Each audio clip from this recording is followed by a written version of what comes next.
As women, the pressure to be beautiful seems insurmountable. But for one young lady who traveled to South Korea to teach elementary school students, that pressure nearly broke her. Last month, Ashley Perez, in a soul-crushing discovery, wrote a piece called "I Wasn't Beautiful Enough to Live in South Korea" for BuzzFeed about her time in South Korea. She joins us via Skype from the BuzzFeed office in Brooklyn today. Good afternoon to you. Hi, how are you doing? Thank you so much for joining us today. Also with me is writer Zara Stone. Her piece in The Atlantic about the K-pop plastic surgery obsession details the industry that has young ladies across South Korea lining up to go under the knife. Ashley, though, I do want to start with you. Talk to me about your visit to South Korea. I understand you went there to teach fourth graders English. Is that correct? Yes, absolutely. I originally went to be an English teacher for the year, and I was just surprised. The reason I wrote this article was because I didn't know that this was going to be such a big part of Korean culture.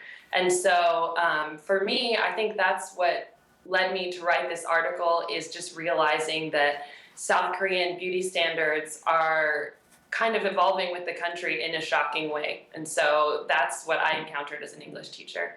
And I understand, Ashley, that you identify yourself as Cuban, Filipina, as well as Korean. Your grandparents are from South Korea. What were you told in terms of preparation and going back to South Korea about what it might be like being an outsider?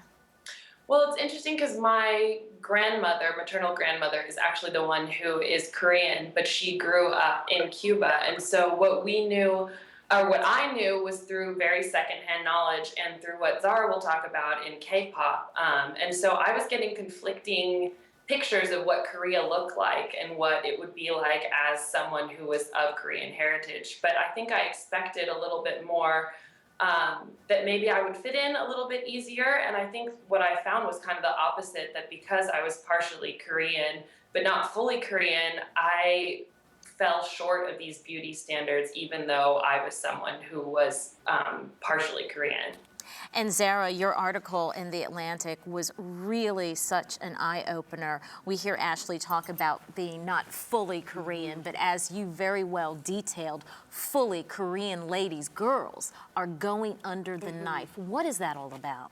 Well, there's a huge economic imperative in Korea, and this idea about the value that's placed on beauty stems from multiple things. As I think Ashley mentioned, that when she was there, she was getting these kind of conflicting ideals, but she was the other at the same time as trying to fit in. And in Korea, from a very young age, girls are told that they can't just be smart, they have to be beautiful as well. And this is perpetuated through education and through surgery. And both of these kind of ideas are really drilled into the young children from this early age. And they grow up to aspire to certain ideals which aren't necessarily natural, but which are perceived to be the thing that they need to look like in order to succeed. So I'm sorry, go ahead, Kelly, go ahead. I was going to say, one of the things I found so interesting was that even though this is in Korea, a lot of the value on beauty is very Western. And so I wonder, where do you think that influence comes from? Well, I think when we talk about Western beauty and values in Korea, we've got to remember that worldwide, everyone places a huge emphasis on beauty. And kind of whether we're in America or England or Korea, it does tend to be valued and generally kind of aspired to by the media. Where in Korea, the kind of difficulty with the Western tone comes because some of the surgeries that people are undergoing, we've got the double eyelid, we have rhinoplasty and the V-line. Some of the features some people suggest are to make people look more Western. And whether or not this is true is one of these really big debated topics, because at the same time that double eyelids, only around 50% of people of East Asian origin have them naturally, where it tends to be a much higher percentage in the West. You could also say that being able to have surgery in itself is a sign of economic success. So when you've had surgery, you're showing people that you can afford it, which doesn't necessarily mean you're trying to be Western, but it's a really different kind of value proposition. Yeah. But when you look at some of the images, and we have a wall filled with, these were actually contestants from the 2013 Miss South Korea pageant. When you look at some of the images, it almost appears as though they're all going to the same surgeon. I mean, it is clear that that is definitely a particular look that they're going for. And we heard Ashley make reference to K-pop. Just briefly, tell us what K-pop is and why it's just so influential. Okay, well, K-pop stands for Korean pop culture. Nowadays, it might be more familiar to a Western audience as Gangnam Style, but actually this has been going on for over a decade. You've got people like the Wonder Girls and Generation Girls, which are really groomed girl groups. They're kind of formed together from a really young age.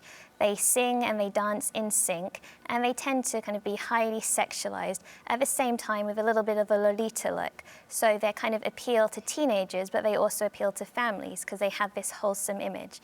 But one of the worrying things about Korean pop stars is not only does a management company control who they date, what they wear, often they control what they look like. And by this, we're talking bare bones, what they look like. Because many of these young teenage pop stars will have had a large amount of cosmetic surgery. And Ashley, you were teaching young students. I'm curious as to whether or not at that tender age, were you hearing the girls make reference or aspire to wanting to have the ability to have this kind of procedure? Yeah, absolutely. It was interesting being an elementary school teacher and seeing these cultural values really influence younger girls. So whether it wasn't necessarily fully in reference to having surgery at that young of an age, but I would see, my older 5th grade girls would be outside practicing K-pop moves that were just overly sexualized for their age. And then you would see, on days when I didn't come in with makeup, my kids would come up to me and say, Ashley, teacher, you look so tired.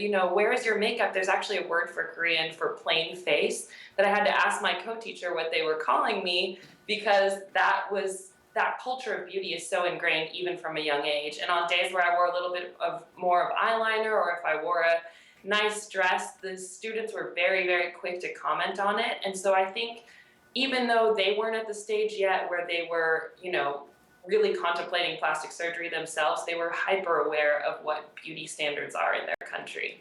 Ashley, did you get a sense from, say, the parents of the children, perhaps children of an older age, as to whether they saw the investment in this kind of surgical procedure as important as the investment in education, college education, and so forth? Yeah, absolutely. I think that in Korea, it's really about having a full package, almost in the way mirroring kind of the American dream of being beautiful and having money and all of that. In Korea, it's kind of evolving to be the same type of ideal. And so I think for the older kids, for example, I had a friend who worked at a high school, and their students were handed out pamphlets about plastic surgery after school. Wow. And so these are high school girls who are walking out of their education that literally goes on until almost 10 p.m. and getting a pamphlet saying, you're smart, now look beautiful. And so I think in Korea, they just haven't fully caught up yet to the ramifications of what this means, because so many young girls, after they finish their big test in Korea, will actually get the double eyelid surgery or something comparable to that.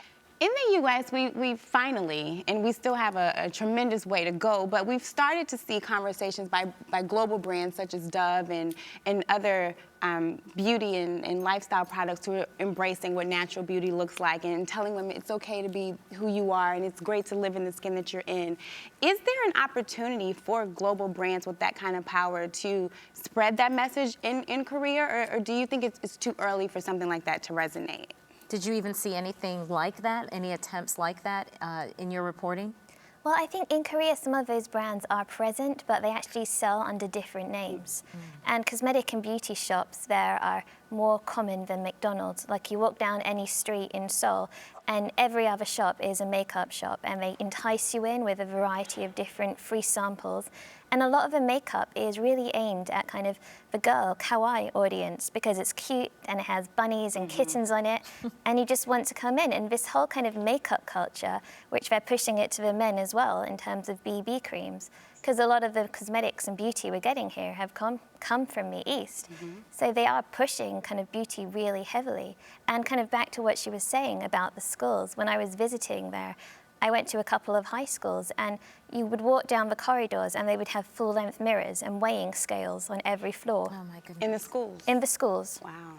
That is frightening. Well, listen, thank you so much, Zara, for Amazing. sharing your insight, and Ashley for sharing your very personal story. I have to say, in my humble opinion, I think you're beautiful. Gorgeous. Thank you, ladies, both. And you are watching Our Take.